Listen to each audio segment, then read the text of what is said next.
అందరికీ నమస్కారం. ఈనాటి మన విశ్లేషణకు స్వాగతం. ఈరోజు మనం పురాతన పంచతంత్ర కథల నుండి అత్యంత ఆసక్తికరమైన, ఆలోచింపజేసే ఒక అద్భుతమైన ఘట్టాన్ని చూడబోతున్నాం. దీని పేరే న్యాయమూర్తిగా పిల్లి.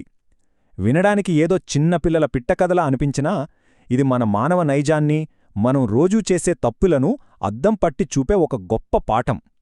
సరే, ఇక ఏమాత్రం ఆలస్యం చేయకుండా ఇందులోకి ప్రవేశిద్దాం. ఒక్కసారి ఈ విషయాన్ని ఊహించండి. మీ బద్ధశత్రువును మీ సమస్య తీర్చమని అడిగితే ఏమవుతుంది? వినడానికే చాలా క్రేజీగా ఉంది కదూ. అసలు ఎవరైనా అలా ఎందుకు చేస్తారు అనిపించవచ్చు. కాని కోపంలో ఉన్నప్పుడు, ఈగో దెబ్బతిన్నప్పుడు మనిషి తన విచక్షణను ఎలా కోల్పోతాడో ఇది స్పష్టంగా చెప్తుంది. ఈరోజు మనం చెప్పుకోబోయే కథ అచ్చం ఇలాంటి ఒక భయంకరమైన పరిస్థితి గురించే. మొదటి భాగం, గూడు కోసం వివాదం. అసలీ కథ ఎలా మొదలైందంటే, చూడండి, సాధారణంగా పెద్ద పెద్ద గొడవలన్నీ చాలా చిన్న విషయాలతోనే మొదలవుతాయి. ఇక్కడ కూడా అంతే. ఈ కథ ఒక చెట్టు తొర్ర, అంటే ఒక చిన్న గూడు చుట్టూ తిరుగుతుంది. ఇక్కడ ఒకే స్థలం కోసం ఇద్దరి వాదనలు ఎలా ఉన్నాయో గమనించండి. కపింజల అనే ఒక పక్షి తన గూడును వదిలి ఆహారం కోసం వేరే ప్రాంతానికి వెళ్ళింది. అది తిరిగి వచ్చేసరికి శీఘ్రగా అనే ఒక కుందేలు ఆ గూడ్లో దర్జాగా కూర్చునుంది.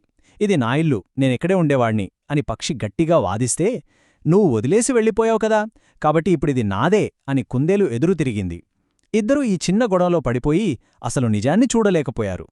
ఇక్కడ కుందేలు వాదన ఎంత తెలివిగా ఉందో చూడండి. ఏకంగా పురాతన ధర్మశాస్త్రాలను లాగుతోంది. బావి, చెరువు, గుడి, చెట్టు వీటిని యజమానులు వదిలేసిన తరువాత ఎవరైనా వాడుకోవచ్చు, వాటిని తిరిగి పొందలేరు అని వాదించింది. ఈ పాయింట్తో ఇద్దరి మధ్య గొడవ మరింత పెరిగిపోయింది. ఇక చేసేదీ లేక ఈ సమస్యను పరిష్కరించడానికి ఎవరైనా ఒక న్యాయమూర్తి కావాలని వారు నిర్ణయించుకున్నారు. సరిగ్గా అక్కడే వారి జీవితాల్లో అసలు సమస్య మొదలైంది. ఇక రెండవ భాగం, దొంగస్వామి ప్రవేశం. ఇక్కడే అసలు ట్విస్ట్. ఒక్కసారి ఈ దృశ్యాన్ని మీ కళ్ల ముందు ఊహించుకోండి. ఎప్పుడైనా సరే ఇద్దరు వ్యక్తులు తగవులాడుకుంటే మూడో వ్యక్తి దాని నుండి ఎలా లాభం పొందుతాడో ఇక్కడ క్లియర్గా అర్థమవుతుంది. నది ఒడ్డున తీక్ష్ణదంశ అనే ఒక అడవి పిల్లి నిలబడి ఉంది. ఏదో మామూలుగా కాదు, చేతిలో పవిత్రమైన కుషగడ్డి పట్టుకుని కళ్ళు మూసుకుని సూర్యుడివైపు చూస్తూ ఒక గొప్ప మునిలాగా ధ్యానం చేస్తున్నట్లు యాక్టింగ్ చేస్తుంది. తన క్రూరత్వాన్ని దాచిపెట్టి ఆహారాన్ని ఆకర్షించడానికి అది వేసిన అద్భుతమైన వేషమిది. మతం, పవిత్రత అనే ముసుగును ఒక విలన్ తన స్వార్థం కోసం ఎంత పక్కాగా వాడుకుంటాడో ఇక్కడ స్పష్టంగా తెలుస్తుంది. ఇక్కడ మనం గమనించాల్సిన మరో కీలకమైన పాయింట్, ఆ పిల్లి చెప్పిన మాటలు. మన శరీరాలు నశించేవి, ఇతరులకు మేలు చేయడం పుణ్యం, హాని చేయడం పాపం. ఆ మాటలు వినడానికి ఎంత మృదువుగా, శాంతియుతంగా ఉన్నాయో కదా. ఒక క్రూర జంతువు నోటి నుండి ఇలాంటి తత్వబోధ రాగానే పాపం అమాయకమైన కుందేలా మాటల మత్తులో పడిపోయింది. ఆ పిల్లిని నిజంగానే ఒక గొక్క తాపసిగా నమ్మేసింది. కాని ఇక్కడ పక్షి ఆలోచనా విధానం భిన్నంగా ఉంది. కుందేలు సులభంగా నమ్మేసినా పక్షికి మాత్రం ఎక్కడో చిన్న డౌట్ కొట్టింది. ఆ పిల్లి తమ సహజ శత్రువని, దానికి ఎంత దూరంగా ఉంటే అంత మంచిదని పక్షి హెచ్చరించింది. మనకేదైనా తప్పు జరుగుతోందని అనిపించినప్పుడు మన లోపలి అంతరాత్మ ఎలా వార్నింగిస్తుందో పక్షి ప్రవర్తన దానికి సరైన ఉదాహరణ. మూడవ భాగం, మరణానికి వేసిన అడుగు. ఇక్కడి నుండి కథ చాలా వేగంగా మారుతోంది. ఆ పిల్లి చేసిన మోసం వెనుక ఉన్న మాస్టర్ ప్లాన్ను ఒక్కసారి గమనిద్దాం. స్టెప్ 1, పవిత్రమైన గడ్డిని పట్టుకోవడం. స్టెప్ 2, శాస్త్రాలు వలించడం.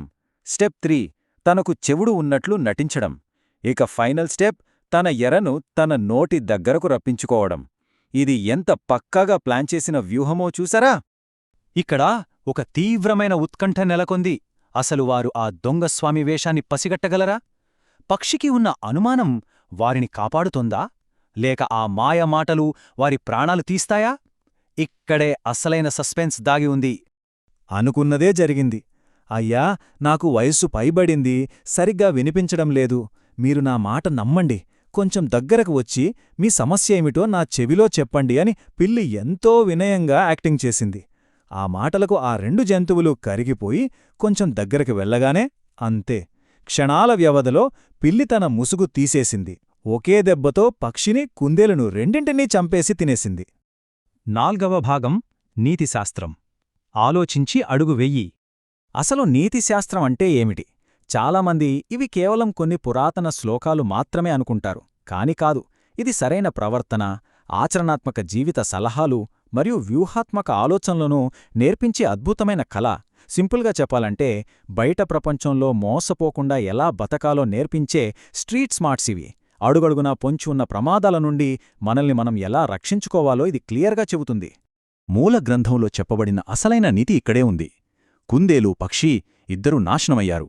ఎందుకంటే వారు ఒక మోసపూరితమైన, క్రూరమైన న్యాయమూర్తిని ఎంచుకున్నారు. తమ సొంత గొడవలో పడిపోయి అసలైన ఉమ్మడి శత్రువును గుర్తించలేకపోయాయి. ఒక చిన్న సమస్యను పరిష్కరించుకోవడానికి వెళ్లి ఏకంగా తమ ప్రాణాలనే పోగొట్టుకున్నాయి. 5వ భాగం, ఈనాటి మన జీవితాలకు గుణపాఠం. సరే, ఇంతకీ ఇందులో నుండి మనం నేర్చుకోవాల్సిన ముఖ్యమైన విషయాలేమిటి? మొదటిది, ఎవరినైనా నమ్మే ముందు వారు నిజంగా దానికి అర్హులేనా అని నిర్ధారించుకోవాలి. రెండవది, సహజంగానే మనకు హాని చేసేవారిని ఎప్పుడూ గుడ్డిగా నమ్మకూడదు. మూడవది, పైకి కనిపించే మంచితనం వెనుక ఉన్న అసలు నిజాన్ని గ్రహించాలి. బాహ్య అలంకరణలు లేదా తీయని మాటలు మోసపూరితంగా ఉండవచ్చు అని గుర్తుంచుకోవాలి. ఇక ముగించే ముందు ఒక్కసారి మనల్ని మనం ఈ ప్రశ్న అడుగుకుందాం. తీయని మాటలు చెప్పే ప్రతి ఒక్కరిని మనం గుడ్డిగా నమ్మేస్తున్నామా? మన చుట్టూ ఉన్నవారిలో కూడా ఇలాంటి పిల్లిలాంటివారు ఎవరైనా ఉన్నారా? పైకి ఎంతో పవిత్రంగా కనిపిస్తూ లోపల క్రూరంగా ఆలోచించేవారి పట్ల ఎప్పుడూ అప్రమత్తంగా ఉండాలి సుమా. తొందరపడి నిర్ణయాలు తీసుకోకుండా ఆలోచించి అడుగు వేయడమే ఈ అద్భుతమైన కథ మనకు నేర్పించే అసలైన సారాంశం. మరొక ఆసక్తికరమైన విశ్లేషణతో మళ్ళీ కలుద్దాం.